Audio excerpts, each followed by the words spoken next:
Yeah, thanks for the introduction. It's my honor to speak here. Today, the topic gonna be learning generalizable Dexterous grasping policy in cluttered environment via Sim2Real. I think a lot of speakers talk about Dexter's manipulation. In the recent years, there are emerging amount of papers showing all kinds of cool demos on Dexter's manipulation. But I want to raise a concern that is we want the way we manipulate things to be very generalizable, to form a universal solution to manipulate everything. And probably this is the ultimate goal. Before that, we probably want to start with something easier, that is grasping. Arguably, for prehensible manipulation, grasping is always the first step. And we already see a lot of advancements in parallel grippers. This is one work from our lab published in ACRA 2024. Is it playing? Okay, yeah. So you can see our parallel gripper based on IR input can first predict depths of even transparent objects, and then followed by grasping pose prediction. So finally, motion planning will generate the trajectory to finish the grasping. Move this window. Oh yeah. So let me do it. I cannot click on that part. Or I can stop sharing and share again. Yeah. Okay. Share again. And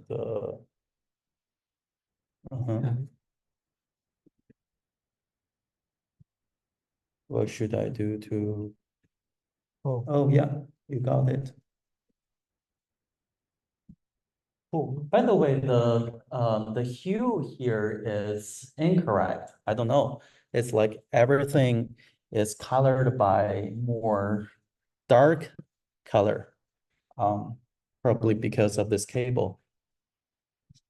Yeah, I don't know. So let me continue. So I think, the success of such a generalizable grasping network owes to first data, right? So we can visualize the amount of data we use to train this neural network. It actually comprises of thousands or 10,000-ish different things with all randomized lighting and like object layout, camera viewpoint, etc. In each individual scene, we actually automatically generate dense grasping labels on them. In total, there are more than 1 billion grasp labels on all of those synthetic data. Using this kind of synthetic data, we are able to train two-stage grasping, a two-stage grasping method. The first stage based on IR image and RGB image from Intel RealSense. Our network can predict the depths or the depth on cloud of the scene. That's why this is the secret why this parallel gripper grasping method can work for pure transparent objects. Then based on the predicted point cloud, our neural network further predict dense grasping poses, and then we rank them based on confidence to select the best one and for execution. So I think, this approach show us how generalizable method for grasping method for parallel gripper work. And now it's the time for us to think about Dexter's hand, right? Dexter's hand definitely should provide more functions than parallel gripper. But at the same time, it need to solve this grasping in cluttered scene problem. And there are many challenges. For example, for parallel gripper, people probably can use supervised learning or regression-based method, but for dexterous hand, due to its high degree of freedom, it's actually have a very diverse distribution on all kinds of possible grasping poses. So how to learn dexterous grasping is a big problem. There are different approaches based on RL, based on imitation learning, or based on modular-based system. And but all of those methods suffer from lacking data, right? So that's why 2 years ago we are, we already targeted at this field and started with something on reinforcement learning. Our work from CVPR 2023 and ICCV 2024, basically Unidex grasp and Unidex grasp plus, try to learn a universal vision-based dexterous grasping policy that works for unknown object instances. And one milestone for this series of work is Unidex Grasp plus, which won ICCV 2023 Best Paper finalist. And in this work, we managed to learn a single policy that works across 5,000 different objects with random pose initialization on plane. And this generalizable policy learning is very challenging. So we actually propose to use curriculum learning plus the task partition and hierarchical policy distillation to achieve such great generalization. And definitely it also works on unknown instances in the simulator. But the problem of this line of work is that we find the learned policy in the simulator do not perform well in the real world. The biggest challenge comes from safety, or basically in the simulator, those hands doesn't have the concept of force, so it will use arbitrarily large force to grasp the objects. And in the real world, when our dexterous hand, delicate dexterous hand touch the table and with a big force, those dexterous hands all break. Right. So we find most of the dexterous hand RL work focus on in-hand manipulation, where the hand is facing up, right? You may have two balls in the hand, so you can rotate them, reorient them. But when the object is on the floor with a very fixed base, right? Very heavy fixed base, then if you don't care about force, then your dexterous hand may break when it exerts too much force on the plane. So definitely there are possible solutions to mitigate this gap. You can mount tactile sensors. I think that's going to be other topics I cannot cover today. So in our lab, we think in the opposite direction. Why don't we come back to the solution that parallel gripper already work very well? Can we, do the same thing for dexterous hand and try to build a modular-based system that's gonna solve this generalizable dexterous hand grasping problem? So the first problem we need to fix is lacking data, right? Compared to parallel gripper, which only have 7 degrees of freedom, dexterous hand has up to 20-ish or 30 degrees of freedom. And also, parallel gripper, when people, try to grasp objects using parallel gripper, they just close it to the tightest. And it's very robust and very simple. But for dexterous hand, you have 4 fingers, 5 fingers, and each finger has multiple degree of freedom, and you need to decide how they move jointly, right?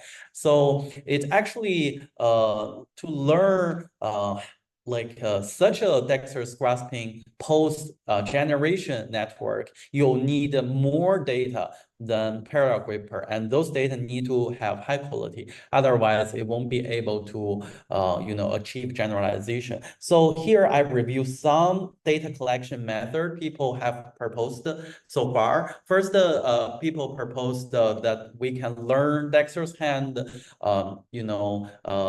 like manipulation skills by mimicking how human do it. And this is DexMV. I think, in general, I think, human hand video give you some sense how human grasp. It is fast to collect, but due to the kinematic difference between human hand and Dexter's hand, this data is inexact, and you need to do retargeting. After retargeting, there is no guarantee that the data is still useful.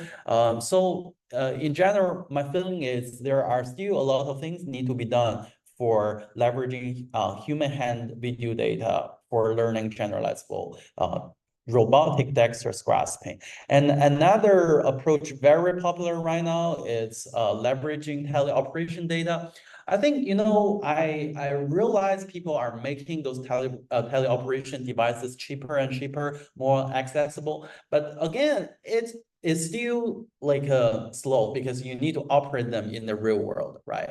And also it is a question how much data you need to learn a very generalizable dexterous grasping skill, like 1,000 demonstration. Will that be enough for grasp anything, or 10,000, or 1 million, or 1 billion? How much? Up to now, I don't think there is a clear answer. I hope this talk at the end, you will see some answers we provide. But if it need 1 billion data, then definitely right now it is not doable for using teleoperation to collect such amount of data. So that's why 2 years ago, we also tried on another line of work. This work is DexGraspNet, a large-scale robotic dexterous grasp dataset for general objects based on simulation. So we leverage simulation and grasp synthesis to generate a very large-scale dataset for dexterous grasp. This dataset actually, cover more than 5,000 objects, with each objects more than 200 diverse grasp poses, and each grasp pose is guaranteed to be force closure, and all the grasping poses on a single objects are, we believe it more human-like as the previous grasp it method provide you.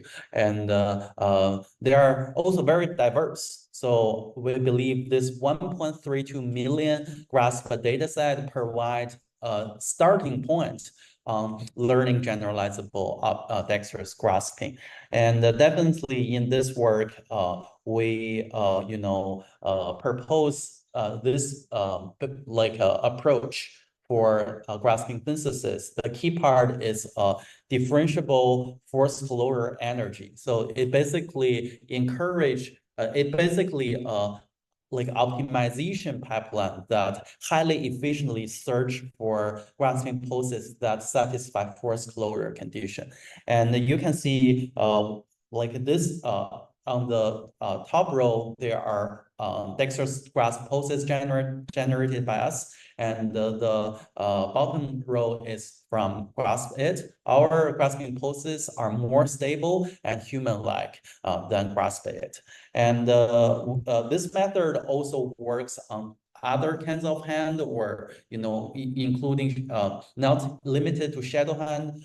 We also try it on manual human hand, Allegro for finger hand, and also you can try a dual hand grasping things. This work has won the Outstanding Manipulation Paper finalist in ACRA 2023, and we already released the project and code.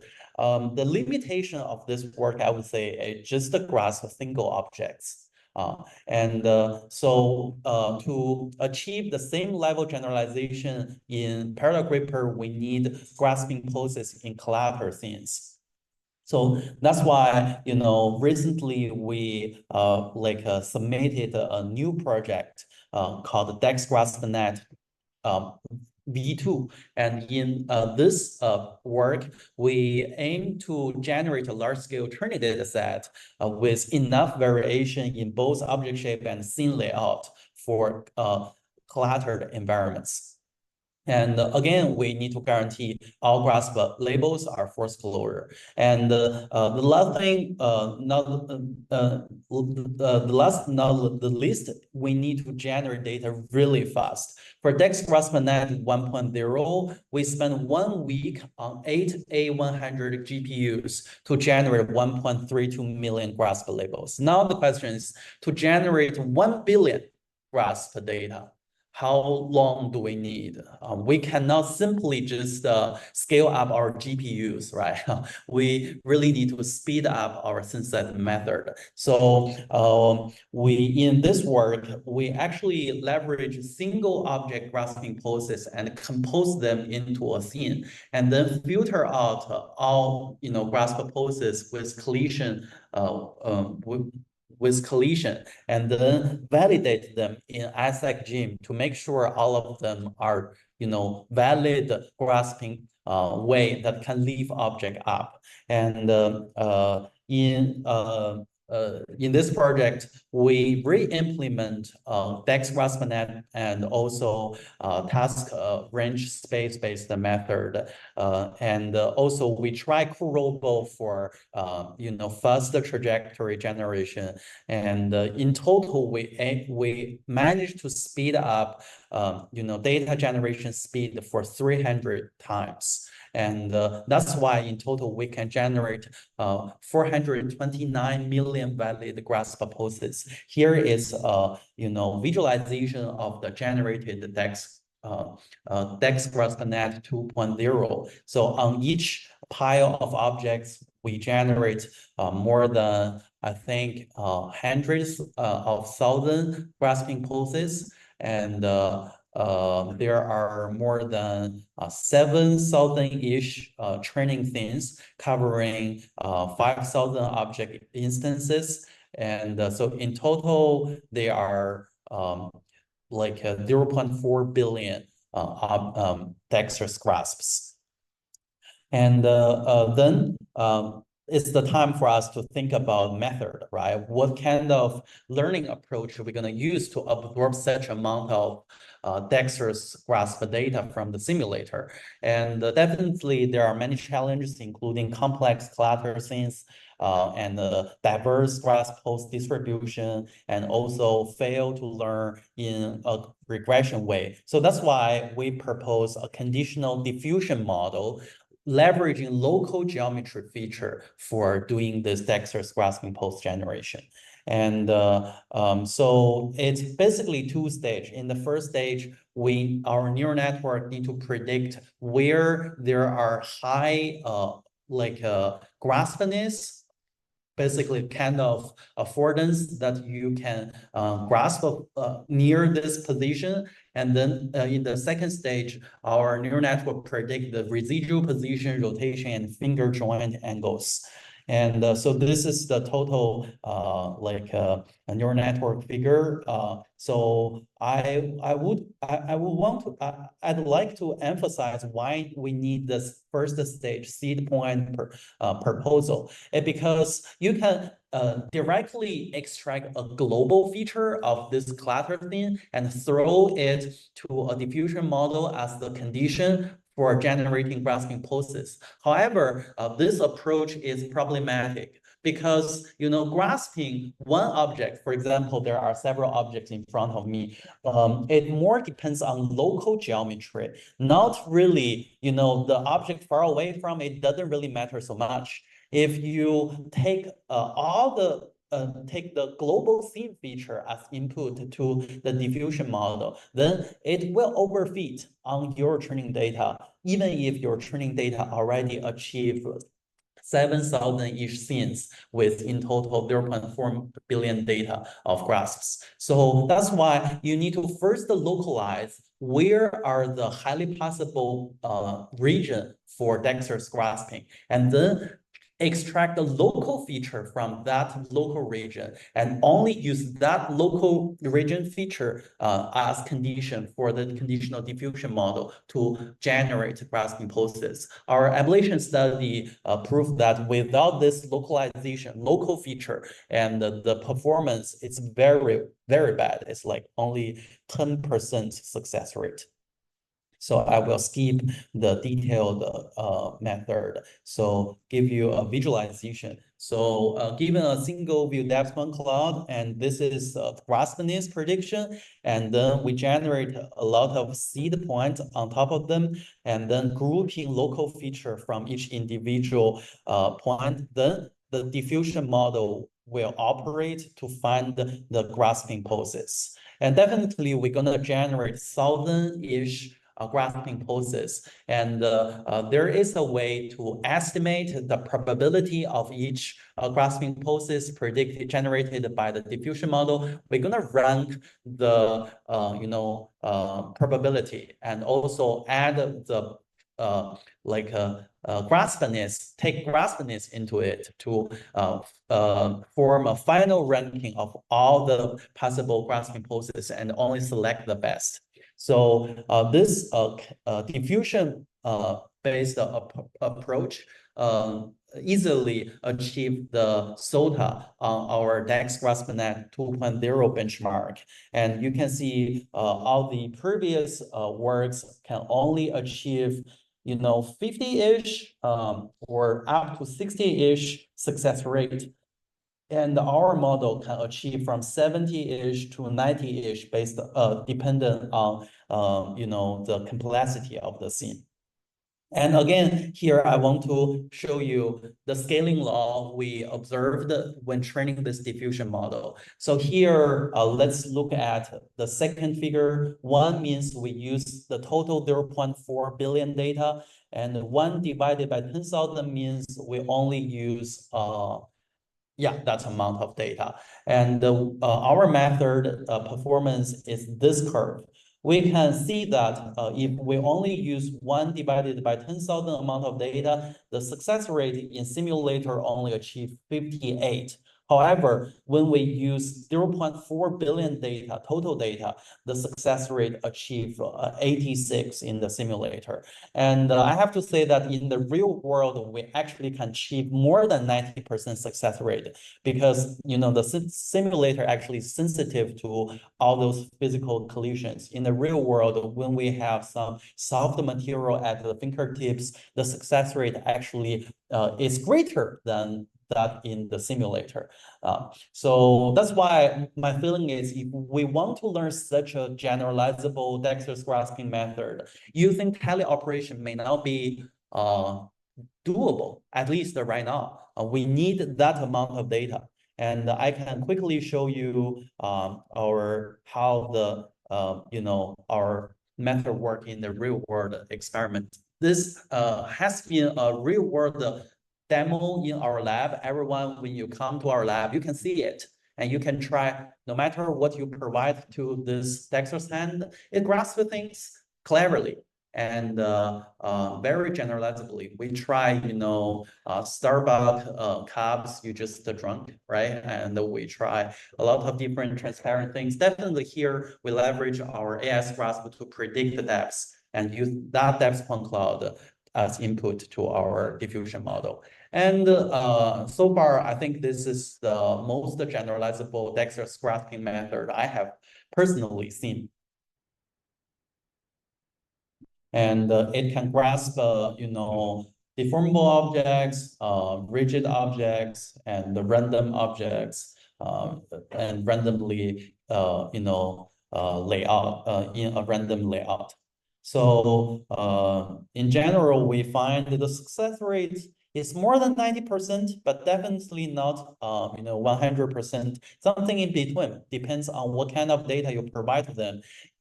And compared to parallel gripper, this is the advantage of our dexterous hand. It actually can grasp some really challenging objects. For example, the cone, right? For parallel gripper, if you use parallel gripper to grasp the cone, then you only have 2-point contact and you easily lose it. For our gripper, it won't be a problem. So yeah, I will summarize the contribution of this work. This is a very large scale dataset benchmark for Dexterous hand. And we have a diffusion model for learning generalizable grasping poses. But the limitation is that because of the data only covers force closure cases. And actually, currently, our Dexterous grasp policy is limited to power grasping.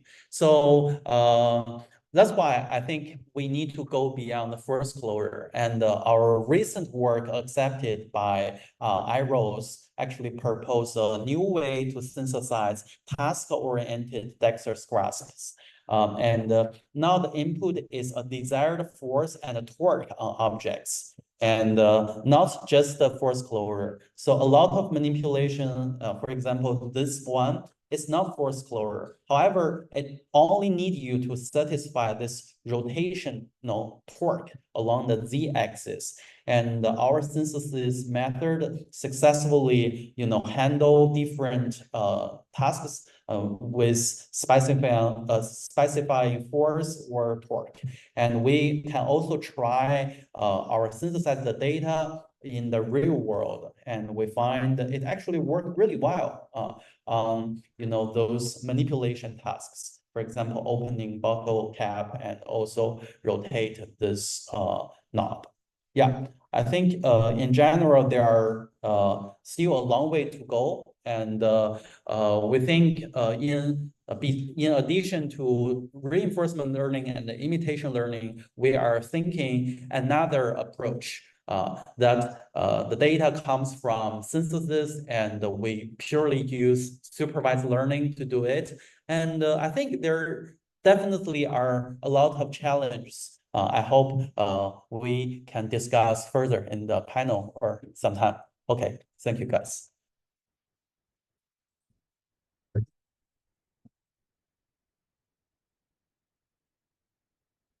We have some time for a question.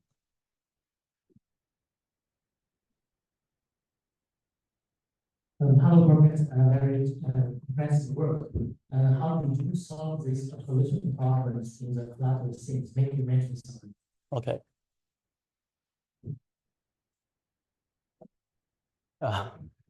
So yeah, we only have one microphone. Okay. So first of all, in the data, we filter all the grasp labels with collision conditions. So that's why the neural network like implicitly aware of collisions. They don't really predict grasp labels with collisions.